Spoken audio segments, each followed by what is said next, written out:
Shalom adik-adik semua Jel Kids dimanapun kalian berada. Ketemu lagi sama Kak Klar. Hari ini Kak Klar mau cerita sesuatu nih adik-adik Jel Kids. Oh iya, tapi sebelumnya Kak Klar mau tanya dulu dong sama adik-adik Jel Kids. Adik-adik Jel Kids percaya nggak kalau Tuhan itu ada di tengah adik-adik? Percaya? Pasti percaya ya. Tapi pertanyaan keduanya Kak Klar mau tanya dulu.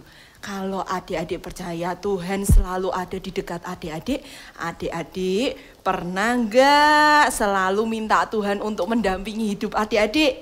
Selalu terlibat dalam semua apa yang adik-adik lakukan? Nah, ini nih Kak Klar hari ini kita mau cerita. Kak Klar mau cerita tentang kita hidup dalam hadirat Tuhan. Oke, siap ya semuanya ya? Oke.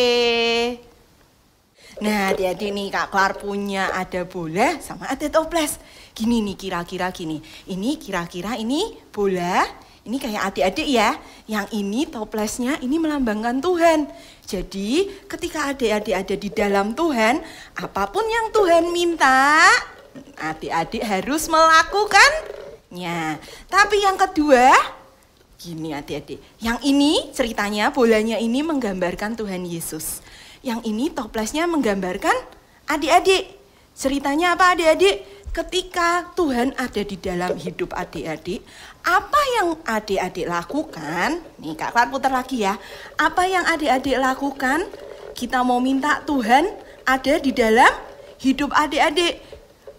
Tuhan beserta adik-adik dalam apapun yang adik-adik lakukan. Nah, itu yang namanya hubungan kita tinggal dalam hadiratnya Tuhan. Oke, kita lanjut lagi ya adik-adik ya. Kak Klar mau bacain ayat hafalan hari ini. Ayat hafalannya di Mazmur 73 ayat 28. Tetapi aku suka dekat pada Allah. Aku menaruh tempat perlindunganku pada Tuhan Allah. Semuanya katakan amin. Adik-adik, kalau kita mau merasakan hadirat Tuhan, merasakan Tuhan hadir di dalam hidup kita, apa ya yang kira-kira harus kita lakukan? Biar kita tuh merasa ya Tuhan tuh ada di tengah-tengah kita.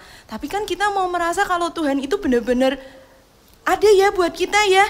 Apa ya kira-kira yang harus kita lakukan? Yang pertama kita harus berdoa. Nah, berdoa itu kan salah satu cara kita berkomunikasi sama Tuhan ya adik-adik ya. Kita ngobrol sama Tuhan. Kayak tokoh Alkitab, satu tokoh Alkitab namanya Daud. Di Mazmur 62 ayat 9 dikatakan Daud itu mempercayakan semuanya sama Tuhan setiap waktunya. Dan dia selalu menceritakan apa yang menjadi isi hatinya. Dia selalu cerita karena dia percaya adik-adik. Karena Daud percaya bahwa Allah itu tempat perlindungannya. Nah sama adik-adik, ketika kita mau tinggal dalam hadirat Tuhan, kita mau merasakan Tuhan itu ada dalam kita adik-adik, kita berdoa. Kita punya hubungan kayak seorang anak sama ayahnya, kayak seorang anak sama bapaknya. Kan kadang adik-adik kalau di rumah ada yang nakalin, suka ngomong kan sama papanya, ya kan? Terus adik-adik kalau kepengen apa, suka minta kan sama papanya. Nah itu sama adik-adik, kita harus punya hubungan yang seperti itu sama Tuhan. Ketika kita sedih, ketika kita kok merasa hidup kita nggak tenang, ketika kita merasa takut, kita cerita sama Tuhan. Nah, sama kayak ayahnya adik-adik di rumah, papahnya adik-adik di rumah. Pasti akan memberikan yang terbaik kan buat adik-adik? Gitu sama, Tuhan Yesus juga sama. Pasti ketika kita minta, Tuhan akan memberikan yang terbaik buat kita. Nah makanya adik-adik, kalau kita mau merasakan Tuhan ada di tengah-tengah kita, kita harus melibatkan, tadi ya kayak tadi cerita bola yang tadi ya. Kita melibatkan Tuhan untuk selalu hadir dalam semua pekerjaan kita, semua apa yang kita lakukan. Dan ingat adik-adik, Kak Klar juga mau pesan, kita harus sempetin waktu ya untuk berdoa. kita berbicara sama Tuhan. Di situ pasti kita akan merasakan hadiratnya Tuhan yang luar biasa. Nih, yang paling penting nih ya, ketika adik-adik bangun pagi, ayo apa yang dilakukan? Ada yang kalau bangun pagi langsung berdoa? Nah, itu baru jempol. Itu namanya anak-anak Tuhan yang luar biasa. Oke, yang kedua bagaimana kita bisa merasakan hadiratnya Tuhan dalam hidup kita. Bagaimana kita bisa hidup dalam hadiratnya Tuhan. Yang kedua ketika kita menyembah dan memuji siapa? Tuhan Yesus. Benar banget, kita masih belajar sama tokoh Alkitab yang namanya Daud tadi adik-adik. Ketika Daud menjaga kambing domba, ketika dia bekerja tuh adik-adik menjaga kambing domba, dia tetap memuji Tuhan, dia tetap menyembah Tuhan, menggunakan alat musiknya, kecapinya untuk menyembah dan memuji Tuhan. Gimana kalau kita mau merasakan hadirat Tuhan adik-adik? Ya ketika kita sedang capek, kalau kita sudah pulang sekolah kan capek ya, ada ulangan, kita masih menyempatkan diri kita untuk memuji dan menyembah Tuhan. Adik-adik ingat nggak? Joel Kids punya satu acara namanya Power of Worship. Masih ingat? Nah, ketika adik-adik pulang sekolah nih, terus adik-adik diingetin sama mamahnya. Ayo kita ikut yuk. Hari ini ada jadwalnya POW-nya Joel Kids loh. Adik-adik ikut apa enggak? Oh ikut. Nah ketika itu kita bisa merasakan hadiratnya Tuhan. Kita bisa masuk, kita bisa merasakan Tuhan datang di tempat kita. Itu salah satu caranya juga ya adik-adik ya. Yang ketiga adik-adik, Kak Klar mau kasih tahu gimana kalau kita mau merasakan hadirat Tuhan ada dalam hidup kita. Apa ya yang ketiga ya? Yes betul, kita bisa berlatih, kita bisa apa? Berbahasa roh. Karena apa adik-adik? Roh itu bisa membantu kita dalam berdoa loh adik-adik. Ketika kita nggak ngerti nih, apa sih yang kita rasakan? Kok kayaknya hidup kita itu nggak tenang ya? Kok hidup kita itu capek, sedih, takut. Tapi kita nggak tahu nih apa yang lagi kita rasain. Adik-adik bisa berkata-kata berbahasa roh. Kita berdoa berbahasa roh. Dan Tuhan akan melawat kita. Kita akan merasakan hadiratnya. Dan roh itu sendiri adik-adik yang akan membantu kita menyampaikan isi hati kita kepada Tuhan. Kita akan merasakan kasih-Nya Tuhan lebih lagi. Oke ya adik-adik ya. Kita mau lanjutkan lagi. Adik-adik siap? Oke, tadi sudah tahu ya adik-adik ya gimana caranya kita bisa merasakan hadirat Tuhan. Yang pertama tadi apa? Berdoa. Yang kedua apa? Menyembah dan memuji Tuhan. Yang ketiga apa? Berbahasa roh. Sip. Sekarang Kak Klar mau lanjutin lagi. Sudah siap? Masih nyatet? Oh ya bentar. Oke Kak Klar tunggu ya. Oke. Sudah ya? Siap ya? Nah ketika kita ada di dalam hadirat Tuhan, apa sih yang akan kita rasakan adik-adik? Adik-adik mau tahu nggak? Pasti yang indah-indah dong ya, nggak mungkin yang jahat-jahat ya. Kalau kita ada dalam Tuhan, pasti semuanya bakalan indah. Oke, sekarang berarti yang pertama, apa yang akan kita rasakan kalau kita tinggal dalam hadirat Tuhan? Yang pertama, kita bisa mengenal Tuhan Yesus. Bukan cuman asal tahu aja adik-adik, kita bisa benar-benar kenal. Kita bisa benar-benar merasakan apa sih yang Tuhan mau dalam hidup kita dan apa yang harus kita lakukan untuk Tuhan. Kira-kira gini sih adik-adik. Asal tahu aja itu kira-kira gini. Adik-adik tahu yang lagi populer artis Korea, boyband Korea namanya BTS? Tahu? Wah, kok pada tahu ya ternyata ya. Bener banget. Tahu BTS? Tahu Blackpink? Langsung tahu ini. Nah adik-adik nih asal tahu aja tuh gini. Adik-adik kan asal tahu aja ya BTS itu personilnya ada siapa tuh Kak Klar kok lupa, ada Jungkook, ada Jimin, ada siapa lagi ya? Wah kok pada lebih tahu ya daripada Kak Klar ya. Nah kalau yang Blackpink ada siapa aja? Ada siapa? Lisa, ada Jenny ya kalau nggak salah ya. Nah, itu kan asal tahu aja adik-adik. Pokoknya asal tahu aja mereka lahirnya tanggal berapa, terus mereka umurnya berapa, terus tinggalnya di mana. Itu kalian semuanya bisa googling semuanya kan. Tapi adik-adik bisa nggak ngerasain si Jimin itu orangnya kayak apa sih? Si Lisa Blackpink itu galak nggak sih sebenarnya? Atau ternyata baik? Adik-adik nggak bisa kan ngerasain, karena adik-adik kan cuma tahu aja, taunya lewat Google lagi, taunya lewat YouTube lagi. Nah, ketika kita tinggal dalam hadiratnya Tuhan nih adik-adik, kita nggak cuma tahu aja, oh Tuhan Yesus itu Tuhan yang menyelamatkan hidupku, Tuhan yang sudah mati menebus dosaku. Nggak cuma gitu, tapi kita merasakan apa yang Tuhan berikan kepada kita. Kita bisa merasakan nih adik-adik kalau kita tinggal dalam hadirat Tuhan. Kita bisa merasakan kasih-Nya yang luar biasa. Kasih yang terbaik dalam hidup kita. Yang ketika kita sedih, ketika kita takut, itu tuh ada yang lindungin kita. Itu yang pertama ketika kita merasakan hadiratnya Tuhan dalam hidup kita. Kita nggak cuman kenal aja, kita nggak cuman asal tahu aja adik-adik. Kayak ini ceritanya, Kak Klar mau kasih satu tokoh Alkitab yang namanya Bapak Ayub. Adik-adik tahu kan? Ayub itu kenal sama Tuhannya. Dia nggak cuma tahu Tuhannya yang, kalau kita kan tahu ya adik-adik, Tuhan itu pasti tahu semuanya, percaya. Tuhan itu maha besar, Tuhan itu semuanya bisa dilakukan sama Tuhan. Tapi Ayub ketika itu, Ayub apa? Dicobai sama si jahat, si iblis. Dia mencobai Ayub. Ayub dibuat badannya jadi gatal-gatal sampai dia harus menggarukinya pakai kaca sampai badannya luka semua. Terus istrinya pergi meninggalkan dia, anak-anaknya pun juga pergi meninggalkan dia. Yang paling jahat iblis lakukan apa adik-adik? Semua kekayaan Ayub semuanya hilang semua.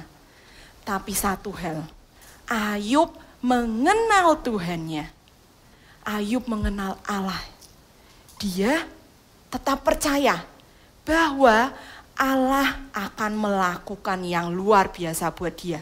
Dia akan dimenangkan. Makanya adik-adik, ketika dia mengenal, dia hidup di dalam hadirat Tuhan, dia kenal Tuhannya, dia enggak meninggalkan Tuhan. Dia tetap mengikuti apa sih ini yang harus aku lakukan. Tetap dicobai iblis, aku tetap bertahan. Aku enggak marah sama Tuhan. Karena Ayub kenal sama Tuhan. Tuhan akan melakukan yang besar buat dia. Dan apa yang terjadi adik-adik? Terjadinya apa? Tuhan menyelamatkan dia. Cobaan iblis itu akhirnya hilang adik-adik. Dan Ayub digantikan semua kekayaannya. Dia punya istri, dia punya anak. Dan Tuhan memberikan berkat yang luar biasa. Itu yang namanya kita kenal pribadi dengan Tuhan. Kita percaya, kita mau nyerahkan hidup kita sama Tuhan. Yang kedua adik-adik, ketika kita harus memilih. Ketika kita tinggal sama Tuhan, ketika kita ada dalam hadirat Tuhan. Masih ingat gak tadi? Yang ketika ada bola dan ada toples, ketika Tuhan ada di dalam kita melibatkan semuanya dalam hidup kita, Tuhan kita libatkan dalam hidup kita. Itu yang kedua. Yang kedua ketika kita harus memilih nih adik-adik. Tuhan tuh kan memberikan kita pilihan ya. Kayak Adam dan Hawa aja, si Hawa aja ditanyain sama iblis, kamu mau mencoba enggak buah terlarang? Hawa memilih apa?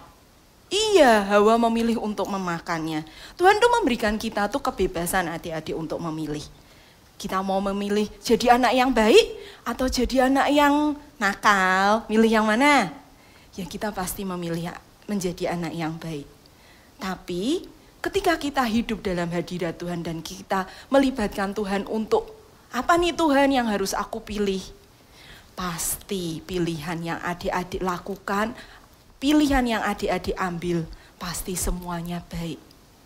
Dan adik-adik jangan lupa, adik-adik baca firman enggak? Adik-adik baca Alkitab enggak? Di situ pegangan hidup kita adik-adik. Ketika kita membaca firman, ketika kita membaca Alkitab rajin, di situ Tuhan berkata sama kita. Tuhan memberikan semua aturan yang baik dalam hidup kita. Kita harus ngapain, kita harus berbuat apa, supaya hidup kita selalu berkenan sama Tuhan. Ketika ada dunia nih ya yang nawarin, mungkin ada teman-teman yang ngajak, sudah kamu gak usah belajar aja, kamu nyontek aja. Adik-adik tahu satu hal, karena adik-adik tinggal dalam hadiratnya, adik-adik tahu satu hal. Kalau mencontek itu enggak boleh, kalau mencontek itu berbuat dosa. Yang kedua, ketika adik-adik nanti diajakin ya sama temennya, dadah kamu tuh loh enggak usah nurut sama mamahmu. Mamahmu tuh ngomel-ngomel terus, udah kamu sekali-sekali bantah. Nah, adik-adik tahu satu hal lagi kan? Firman kalau kita harus menaati orang tua, kita harus menghormatin orang tua. Pasti adik-adik bisa memilih mana yang harus adik-adik lakukan. Ketika itu adik-adik pasti nggak mau untuk membantah orang tua. Pasti akan nurut ya apa kata mama sama papa ya. Itu fungsi kedua ketika kita hidup dalam hadirat Tuhan. Kita bisa benar dalam memilih. Ayub juga sama adik-adik. Ketika dia tahu dia tinggal dalam hadirat Tuhan, dia memilih untuk apa? Tetap setia. Dia nggak mau marah-marah sama Tuhan dengan apa yang terjadi sama dirinya. Dia tetap setia, dia tetap pegang janji Tuhan, dan akhirnya dia dimenangkan dari cobaan iblis. Kita lanjut lagi ya, apa nih yang kita akan terima kalau kita hidup dalam hadirat Tuhan? Nah, sekarang kita mau lanjut lagi. Yang ketiga, ketika kita hidup dalam hadiratnya Tuhan, apa yang kita akan terima? Yes, benar banget. Karunia, berkat, perlindungan dari Tuhan. Di Mazmur 91, adik-adik bisa baca tuh, apa yang akan kita dapatkan kalau kita dalam hadirat Tuhan. Di ayatnya yang pertama aja sudah dikatakan gini adik-adik. Orang yang duduk dalam lindungan yang maha tinggi dan bermalam dalam naungan yang maha kuasa. Nah, nanti adik-adik boleh lanjutin lagi tuh. Itu di ayatnya yang pertama aja sudah dijelaskan benar-benar jelas loh adik-adik. Yang dalam lindungan yang maha tinggi dan bermalam dalam naungan yang maha kuasa. Itu tandanya kita akan diceritakan ketika kita dalam hadiratnya Tuhan adik-adik. Kita akan memperoleh apa? Yes, kita akan memperoleh keselamatan. Kita akan dibebaskan dari segala sakit penyakit. Kita akan dibebaskan dari segala kesulitan, kesedihan, ketakutan. Itu yang akan kita terima ketika kita ada di dalam hadirat Tuhan. Nanti adik-adik boleh ya baca ya di Mazmur 91. Adik-adik juga boleh loh berdoa tiap pagi dengan Mazmur 91 ya adik-adik ya. Dan yang terakhir nih adik-adik, Kak Klar mau kasih tahu.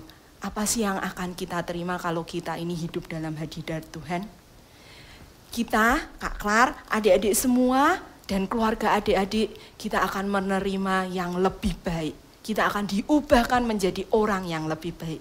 Kok bisa gitu, Kak? Ya iya dong, ketika kita tahu kita hidup dalam hadirat Tuhan, kita tahu nih tadi yang kita nggak salah memilih. Ketika kita melakukan kesalahan, kita akan tahu kalau Tuhan tidak berkenan kepada kita, dan kita akan bertobat.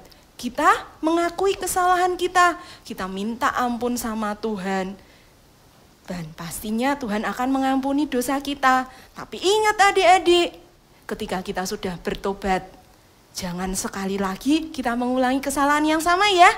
Kan Tuhan sudah kasih tahu itu nggak boleh. Oke? Nah, kita akan melakukan, jadi kita punya hidup yang lebih baik. Kayak Sakeus loh adik-adik, dia kan bertobat ya ketika Tuhan datang ke tempat dia. Oke? Kita mau belajar dari hidup Sakeus. Itu yang tadi Kak Klar ceritakan. Tapi tunggu bentar, biar adik-adik nggak bingung, gimana sih maksudnya Kak kita hidup dalam hadirat Tuhan? Bentar ya, Kak Klar mau ambil barang dulu ya, sesuatu ya, bentar ya. Di sini Kak Klar punya agar-agar nih. Adik-adik tahu kan caranya buat agar-agar? Iya betul, kalau enggak dikasih tempat ini nih adik-adik tuang di sini, pasti agar-agarnya akan berecetan kemana-mana ya, kotor ya, di mana-mana mungkin akan tumpah. Sama hidupnya adik-adik juga sama, ketika kita ada di dalam Tuhan Yesus, kita ada di dalam hidup hadiratnya Tuhan, nih kayak agar-agar ini nih, kita masukin dalam cetakan. Apa yang terjadi? Apa yang terjadi adik-adik? Iya, agar-agarnya akan berbentuk indah. Daripada yang tadi agar-agarnya kalau harus dituang di piring ini, akan berantakan, akan tumpah. Sama adik-adik dengan hidup kita. Ketika kita mau masuk dalam hadirat Tuhan, hidup kita akan indah. Hidup kita akan dibuat selalu happy, selalu mengalami sukacita. Dan apa yang Tuhan mau dari hidup kita? Tuhan mau kita untuk tetap selalu percaya dengan yang Tuhan berikan kepada kita, dengan janji Tuhan. Dan kita harus tetap setia menjalankan semua yang Tuhan beri kepada kita. Yuk, sekarang Kak Klar mau taruh ini dulu, adik-adik juga taruh catatannya. Kita mau berdoa sama Tuhan, kita mau belajar sembah Tuhan. Yuk semuanya adik-adik Joel Kids, kita mau berkata sama Tuhan. Kita mau terus tinggal dalam hadirat-Nya. Kita mau terus selalu mengasihinya. Kita mau percaya dan setia kepadanya. Inilah aku Tuhan, anak-anak-Mu, yang mengasihi-Mu lebih dari segalanya. Selalu bersamamu, tinggal di hadirat-Mu. Semuanya ku mau percaya.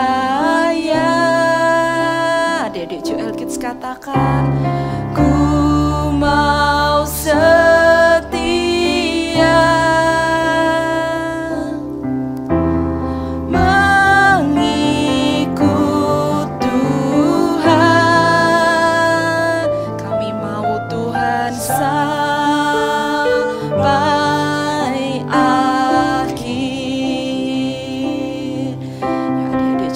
semuanya nyanyikan, semuanya kita mau janji sama Tuhan. Inilah aku Tuhan, kami mau Tuhan, anak-anak-Mu untuk selalu tinggal di dalam hadirat-Mu Tuhan. Kami mau Tuhan untuk selalu mengasihi Engkau Tuhan, meminta Engkau Tuhan untuk selalu ada di dalam kehidupan kami Tuhan. Percaya, ku mau percaya. Kami mau tetap setia Tuhan kepadamu Tuhan. Kami mau tetap mendengarkan semua perintah-Mu Tuhan. Mengikut Tuhan sampai tetap percaya. Hati kami tetap percaya bersama-Mu Tuhan, tetap percaya. Kami mau tetap setia Tuhan kepadamu Tuhan. Apapun yang kami sedang alami Tuhan, kami mau tetap setia kepadamu ya Bapa. Kami mau terus tinggal di dalam hadirat-Mu Tuhan. Karena kami tahu Tuhan, hidup kami Tuhan indah kalau bersama Engkau Tuhan. Ya Tuhan, izinkan kami untuk selalu percaya bersama-Mu ya Bapa. Kami pegang semua janji-Mu Tuhan. Setia mengikut Tuhan sampai akhir. Mengikut Tuhan, mengikut Tuhan